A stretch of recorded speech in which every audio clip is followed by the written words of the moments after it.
Good morning, YouTube. Actually, good afternoon, YouTube. Hope everyone's having a wonderful day. Welcome to another episode of Life with Brian. And I have officially gone to the dark side. Yes, ladies and gentlemen, I have purchased a Corvette that is only driven by old dentists and golfers. That's actually not true at all, especially with the C8 generation. But yes, I actually did what I thought I would never do in my life, and I purchased a Corvette.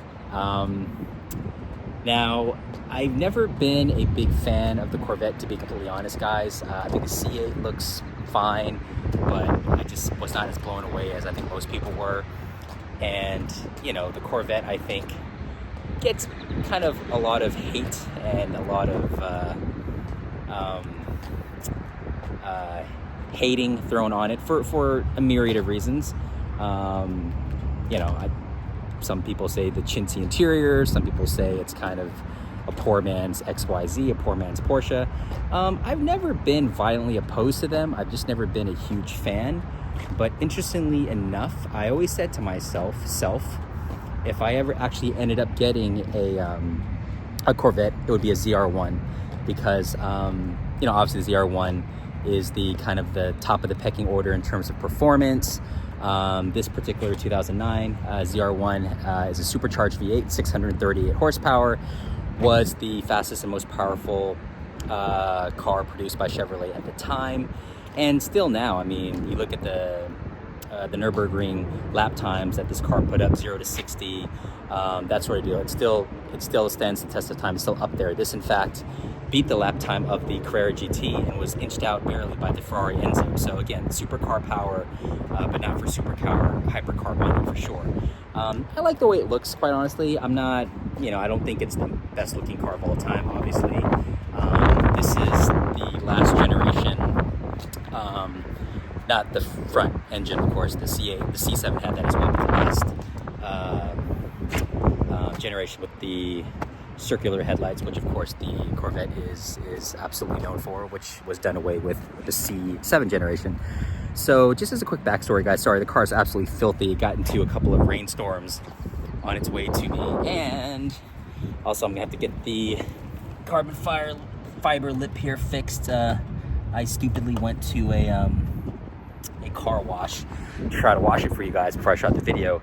And this, I don't know how you guys, for you ZR1 owners out there who happen to own this car and have a carbon fiber splitter like this, how the heck do you guys drive this thing? I mean, again, I have some low cars as well. I have some cars with carbon fiber front splitters, but this thing literally is hitting every single thing: a pebble, potholes, speed bumps. And in fact, this got torn and ripped because I went to the automated car wash where I take most of my cars, and I guess one of the little, what do you call it, things that sticks up that moves the conveyor belt system, if you will, it moves your car along, I guess hooked on the carbon fiber and kind of cracked it. So I got to get that fixed for sure.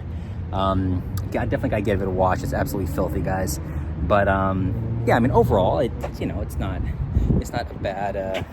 not bad for going through 2 rainstorms, and obviously it's not a brand new car. It's a 2009 to be exact, and the interior looks okay. I mean, it is a Vette, so of course the number one criticism of these cars is kind of the chintzy interior.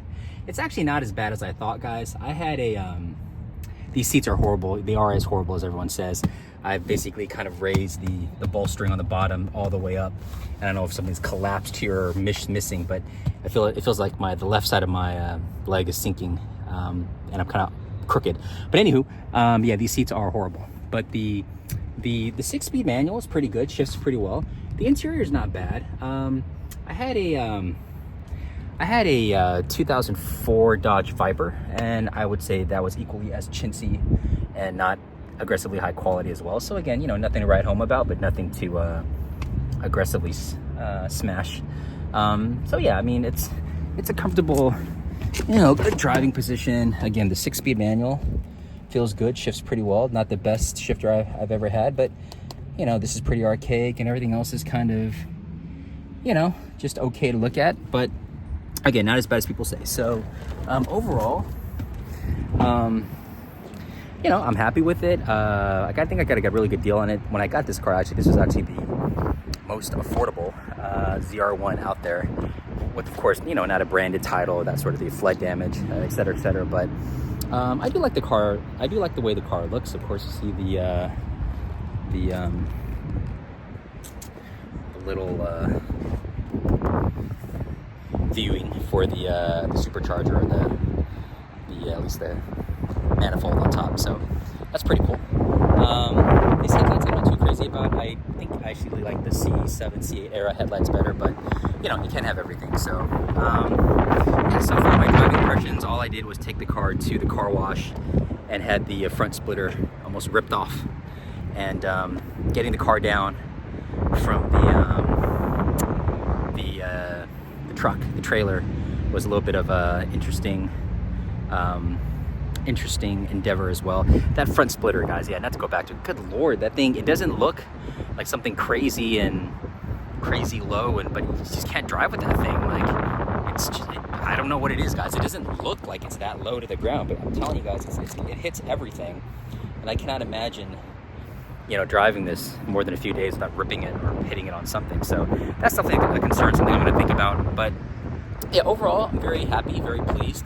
The car is in pretty good shape and was represented well by the dealer. And again, wasn't a crazy price. I think it was a fair price for these. And you know, it's still, I mean, obviously it's a 2009, guys, and the C8 is out and the C8 Z06 is out. Of course, the C8 ZR1 is soon to come out. But I think the C6 ZR1s are still going to hold their value and pretty much still get a lot of love, especially from vet fans, but even from car enthusiasts in general, because again, the numbers that this ZR1 put up, and you know, fun factor and looks, and you know, just in terms of kind of the importance of the car, it being a, I think, not a supercar with a capital S, but just like a Viper to be considered a supercar. I definitely think the numbers and the looks and the aesthetic and the history and the heritage of this ZR1, I think definitely qualifies it as an American supercar, lower S, or, you know, screw it, supercar big S, why not, right? So gonna get a few aesthetic things fixed on the car, give it a good wash, get that carbon fiber lip front splitter fixed, but definitely hope to have this on the channel more often, shoot some more adventures with the car. Hope you guys liked it. Let me know what you guys think. If you guys own some Vets, I definitely think that some of you guys who watch my videos do, and let me know what you guys think. Hope you guys like the video, give it a thumbs up, comment below, like and subscribe. Please support the channel, and I hope to catch you guys in the next video. Take care, bye-bye.